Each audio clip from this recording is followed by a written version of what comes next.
What's up, Lion Nation? I am here with the September Faculty Members of the Month. Can you introduce yourself for us, please? Hi, I'm Dr. Mrs. Sarah Petrovic. I'm Dr. Mr. Paul Petrovic. How long have y'all been at Emmanuel? Okay. This is our 10th year at Emmanuel. And what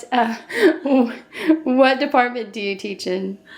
We are both in the English department. Excellent, excellent. Yeah. So tell me, what got you passionate about teaching, and when did you, decide that English was the route you wanted to go? Do you want to go first? Do you want me to? We should have figured that out. I first got interested in English. I really loved reading. I really loved the joy of getting lost in a story and thinking about how a story reflects culture, how it questions culture, how it asks how we should respond to culture. And so I first got excited about literature, thinking about the arts, thinking about poetry, fiction, plays, when I was like 16 or 17 years old. And then before I got too far then into my undergraduate studies, I was just like, let me choose something that I enjoy doing. Let me choose something that I enjoy thinking about. And so I never changed my major. I was just like, I'll figure out something to do with this based off the love I had of reading. I also loved reading when I was growing up, and so I was really interested in English. I was always better at math, but I loved English, so that's what I decided to follow.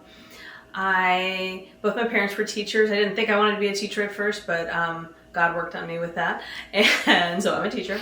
And when I was an undergrad, I actually thought I might teach middle school because I really loved middle school kids, but I was so bored by all the material that they had to deal with, and I liked high school material better, but high school students scared me. And then when I thought about teaching college, I realized that I love college students in a lot of the same ways that I loved middle school students, because worlds are opening up and they're figuring out new things and figuring out what they think about things. And just there's a lot of growth in their lives at that time. And the material is so interesting. And so I love working with college students because I can get a chance to hear their fresh perspectives, and they challenge me in things that we're reading and writing about and discussing. And so I really appreciate that ability to engage with them intellectually. And so, yeah. I love it.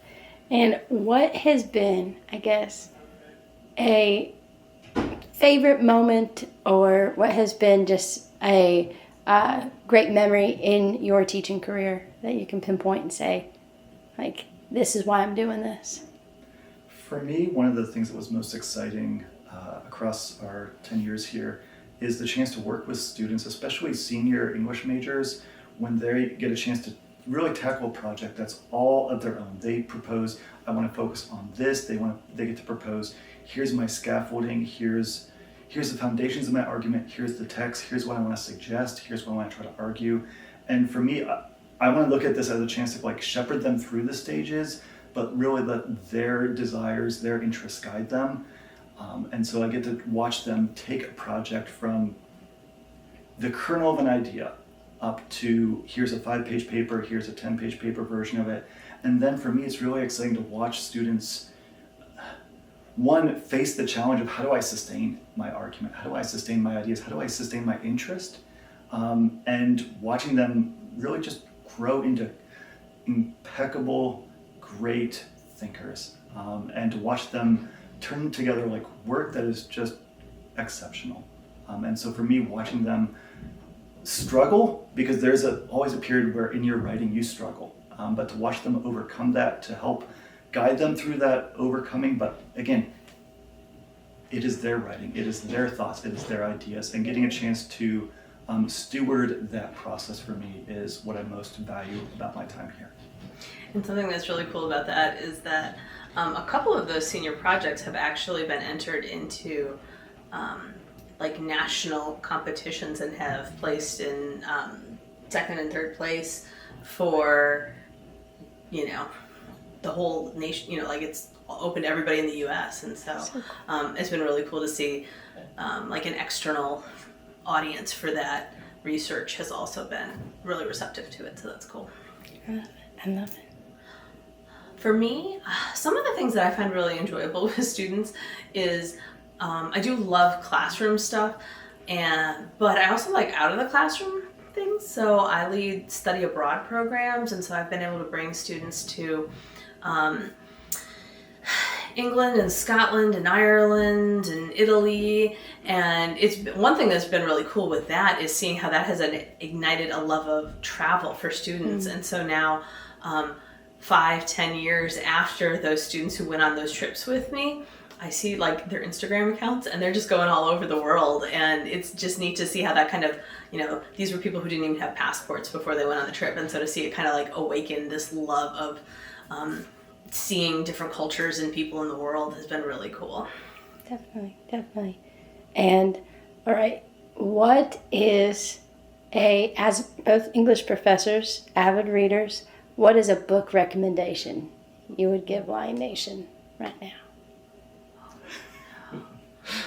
And we can pause on this. Oh, that's almost as hard as what's your favorite Taylor Swift song? Boy, oh no. I'll say a book that I think almost anyone could pick up and enjoy is Jesmyn Ward's Sing Unburied Sing. I think I've taught that to a variety of student contexts, a variety of class contexts, and students they've sat there and said, can we read ahead?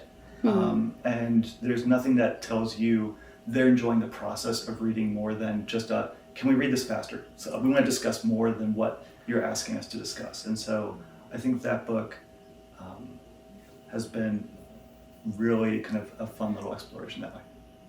Nice. Well, I have so many. I have one that I haven't finished reading, so I probably shouldn't recommend that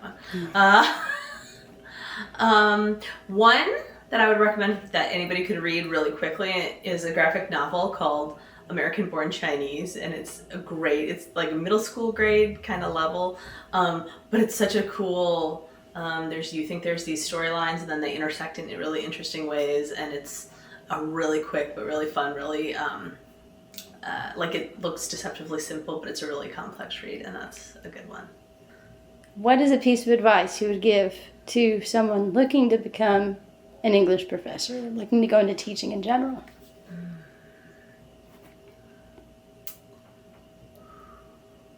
Love your subject if you want to teach, and love your students. I think those are two important things, because if you don't like one of those things, it's not going to work out too well. And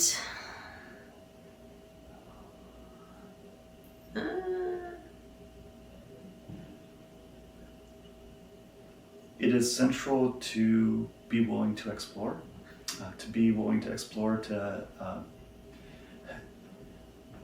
what one learns when one goes into English very much is it's a process of discovery, it's a process of inquiry, it's a process of rethinking what you think you know. And that there's an exciting challenge of how can this literature show me more about who I am? How can this literature show me more about how I understand others? And how we can understand more of how we all are part of one community. And I think that centrally, it's about communication. The value of English is it's how you communicate with others. And I think that it's about loving your subject, it's about loving your students, it's about loving the process of communicating. And learning. Well, thank you so much for taking a few minutes to chat with me today. And congratulations on being the September Faculty Members of the Month. Thank you. Thank you. Go Lions. Rawr.